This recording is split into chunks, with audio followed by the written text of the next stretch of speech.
उस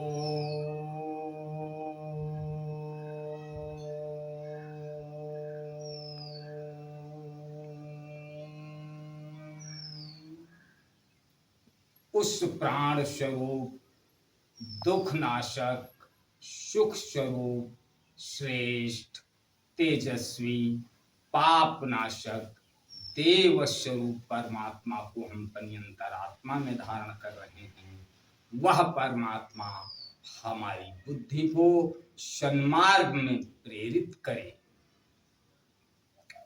वेद कहते हैं जिस तरह सारी नदियां, चाहे वो छोटी हो, चाहे मध्यम वर्ग की हो, चाहे बड़ी, चाहे जितनी चंचल हो, विनाशकारी हो, ये सभी जाके महासागर में विलय हो जाती है। उसी तरह यह पूरा संसार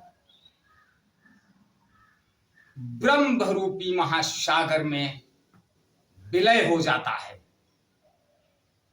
अतः वेद कहते हैं मनुष्य को सदा सत्य मार्ग और परमार्थ भरा जीवन अपनाना चाहिए। परम पूजनीय गोस्वामी तुलसीदास जी अपनी रचना श्री रामचरितमानस में भी यही संदेश दे रहे हैं। परम पूजनीय गोस्वामी तुलसीदास द्वारा रचित श्री रामचरितमानस महाकाव्य का ये 40वां पाठ, 40वां भाग आप लोगों के समक्ष प्रस्तुत कर रहा हूं। देखिए परम पूजनीय गोस्वामी तुलसीदास जी अपनी रचना में, अपनी लेखनी के द्वारा क्या संदेश दे रहे हैं।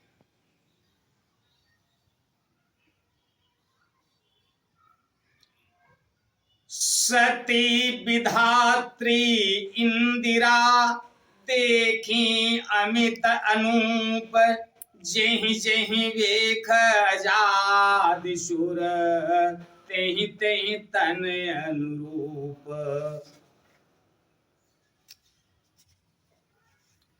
उन्होंने अनगिनत अनुपम सती, ब्रह्माणी और लक्ष्मी देखी। जिस जिस रूप में ब्रह्मा आदि देखते थे, उसी के अनुरूप, उसी के अनुकूल रूप में उनकी ये सब शक्तियां भी थीं। देखे जहां तहां रघुपति जेते, और शक्ति न सहित सकल सुर तेते। जीव चराचर जो संसारा, देखे सकल अनेक प्रकारा। सती जी ने जहां तहां जितने रघुनाथ जी देखे, शक्तियों सहित वहां उतने ही सारे देवताओं को भी देखा। संसार में जो चराचर जीव है वे भी अनेक प्रकार से सब देखे। पूजहि प्रभु देव बहु देखा, राम रूप दूसर नहीं देखा। अवलोके रघुपति बहु तेरे, सीता सहित नवेश घनेरे। उन्होंने देखा कि अनेकों वेश धारण करके देवता प्रभु श्री रामचंद्र जी की पूजा कर रहे हैं, परंतु श्री रामचंद्र जी का दूसरा रूप कहीं नहीं देखा। सीता सहित रघुनाथ जी बहुत से देखे, परंतु उनके वेश अनेक नहीं थे। सोई रघुवर सोई लक्ष्मण सीता, देखी सती अति भई सभीता। हृदय कंपतन सुधि कछु नाही, नयन मूंद बैठी मंगमाही।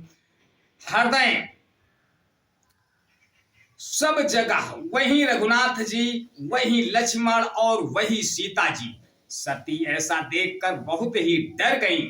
उनका हृदय कांपने लगा और देह की सारी सुध बुध जाती रही। वे आंख मूंद कर मार्ग में बैठ गईं।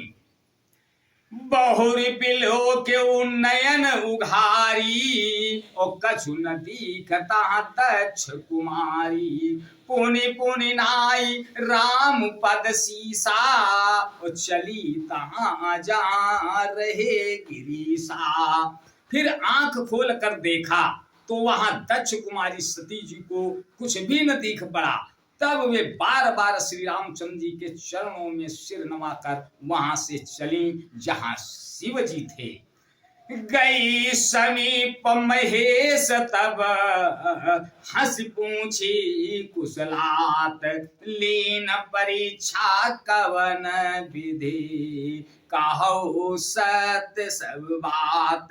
जब पास पहुंची तब श्री शिव जी ने हंसकर कुशल प्रश्न करके कहा कि तुमने राम जी की किस प्रकार परीक्षा ली, सारी बात सच सच कहो। मासा पारायण दूसरा विश्राम आज बस यहीं तक। अगला दूसरा विश्राम की शुरुआत कल अगले भाग में। तब तक के लिए जय श्री राम।